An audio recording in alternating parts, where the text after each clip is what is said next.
Hello పిల్లలు, పదండి పదండి, ఈరోజు కథ ఏంటో తెలుసుకుందాం.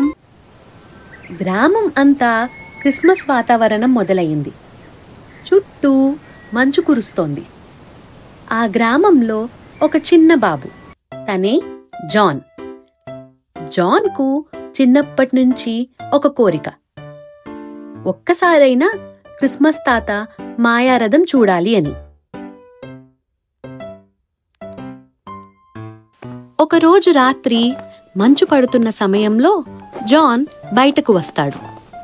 అలా నడుస్తూ ఉండగా చంద్రకాంతిలో అకస్మాత్తుగా అతనికి క్రిస్మస్ తాత మాయారథం కనిపిస్తుంది. ఎవరికీ తెలియకుండా ఒక చెట్టు చాటు నుండి క్రిస్మస్ తాతను మరియు మాయారథాన్ని జాన్ చూస్తాడు. అలా చూసిన జాన్కి ఒక ఆశ పుడుతుంది, ఎలా అయినా ఆ మాయారథం ఎక్కాలి అని. ఇదే నా అవకాశం అనుకుని ఎవరూ చూడకుండా మాయారథంలోకి ఎక్కి కూర్చుంటాడు.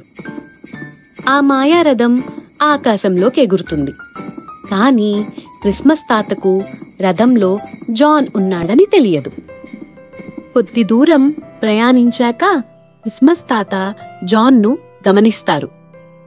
ఆయనకి ఆశ్చర్యం అనిపించినా ఏమీ అనకుండా చిరునవ్వుతో, ఈ రాత్రి నాకు సహాయం చేస్తావా అని అడుగుతారు.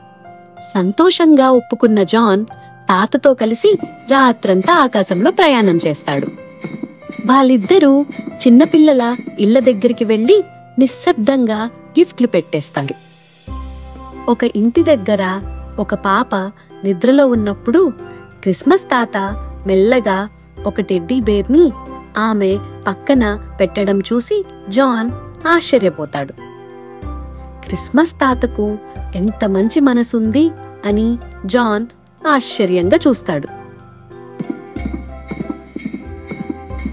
ఇలా రాత్రంతా తిరిగిన తర్వాత జాన్ తన ఇంటికి చేరుకుంటాడు.